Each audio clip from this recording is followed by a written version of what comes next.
ഈശോ മിശിഹായ്ക്ക് സ്തുതിയായിരിക്കട്ടെ. മരിയൻ സന്ദേശത്തിലേക്ക് ഏവർക്കും സ്വാഗതം. പുറപ്പാട് പുസ്തകത്തിന്റെ 17-ാം അധ്യായം 8 മുതൽ 16 വരെയുള്ള വാക്യങ്ങൾ സമയം കിട്ടുമ്പോൾ ഒന്ന് വായിക്കണം നല്ലത്. അത് ഇസ്രായേലും അമലേഖ്യരുമായിട്ടുള്ളൊരു യുദ്ധത്തെക്കുറിച്ചാണ് അതിൽ പറയുന്നത്. ഇസ്രായേൽ ദൈവത്തിന്റെ സ്വന്തം ജനമാണ്. ജോഷുവയാണ് ആ യുദ്ധത്തിന് നേതൃത്വം നൽകുന്നത്. അമലേഖ്യരുമായിട്ടാണ് യുദ്ധം ചെയ്യുന്നത്. അഹ്റോനും ഹൂറും മോശയുമൊക്കെ മലയുടെ മുകളിൽ ഇരുന്നുകൊണ്ട് യുദ്ധം കാണുന്നുണ്ട്. ദൈവത്തിന്റെ ജനമായ ഇസ്രായേൽ ജനം പരാജയപ്പെടുന്നത് നമ്മൾ കാണുന്നുണ്ട്. ആദ്യം കാര്യം മനസ്സിലാക്കുന്ന അഹ്റോനും ഹൂറും മോശയുടെ അടുത്ത് വന്ന് പറഞ്ഞു, നിന്റെ ജനം തോൽക്കുന്നു, നീ നിന്റെ ദൈവത്തോട് കൈവിരിച്ചു പ്രാർത്ഥിക്കാൻ പറഞ്ഞു. മോശ ആ മലയുടെ മുകളിൽ നിന്നുകൊണ്ട് കൈവിരിച്ചു പ്രാർത്ഥിച്ചു. മോശ കൈവിരിച്ചു പ്രാർത്ഥിച്ചപ്പോഴൊക്കെ ഇസ്രായേൽ ജനം ജയിച്ചു. എന്നാൽ കുറെ നേരം കൈവിരിച്ചപ്പോ മോശയുടെ കൈ തളർന്നു, കൈ താണു. മോശയുടെ കൈ എപ്പോ താണുവോ അപ്പോൾ മുതൽ ഇസ്രായേൽ സൈന്യം പരാജയപ്പെടുന്നു, അമലേഖ്യര് ജയിച്ചു കയറുന്നു. ഇത് മനസ്സിലാക്കുന്ന അഹ്റോനും ഹൂറും മോശയെ ആ മലയുടെ മുകളിലെ ഒരു കല്ലിൽ ഇരുത്തി കൈവിരിച്ചു പ്രാർത്ഥിക്കാൻ പറഞ്ഞു. അഹ്റോൻ മോശയുടെ ഒരു കൈ ഉയർത്തിപ്പിടിച്ചു, ഹൂറ് മോശയുടെ മറ്റേ കൈ ഉയർത്തിപ്പിടിച്ചു. ഇനി കൈ താടരുത്. കൈ താണുപോയാൽ ഇസ്രായേൽ ജനം പരാജയപ്പെടുമെന്ന് അവർക്കറിയാം. ജോഷുവ യുദ്ധം ചെയ്യുകയാണ്. അങ്ങനെ മോശ കൈവിരിച്ച് ആ മലയുടെ മുകളിൽ കല്ലിലിരുന്ന് പ്രാർത്ഥിച്ചു. ഇസ്രായേൽ ജനം അമലേഖ്യരുമായുള്ള യുദ്ധത്തിൽ ജയിച്ചു.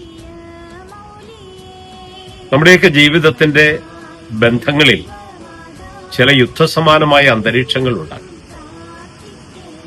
എവിടെയാ പരാജയം സംഭവിക്കുന്നത്? ആ പരാജയത്തിനൊരു കാരണമുണ്ടാകാം. ആ പരാജയത്തിന്റെ കാരണം കുടുംബത്തിന് വേണ്ടി അല്ലെങ്കിൽ സ്വന്തം ജീവിതത്തിനു വേണ്ടി കൈവരിച്ച് പ്രാർത്ഥിക്കാൻ ആരും ഉണ്ടാവില്ല.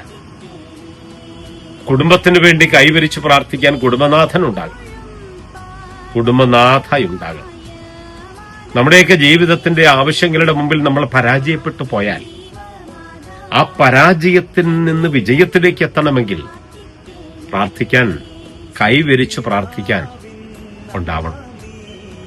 കൈവരിച്ച് പ്രാർത്ഥിക്കാനില്ലെങ്കിൽ തീർച്ചയായും നമ്മളൊക്കെ പരാജയപ്പെടും. നമ്മുടെയൊക്കെ കുടുംബങ്ങളുടെ തകർച്ചയ്ക്ക് കാരണം എന്താ? ബന്ധങ്ങളുടെ അകൽച്ചയ്ക്ക് കാരണം എന്താ? ഈ കൈവിരിച്ചുള്ള പ്രാർത്ഥനയ്ക്ക് കുടുംബനാഥനോ കുടുംബനാഥയോ ഇല്ല എന്നുള്ളത്.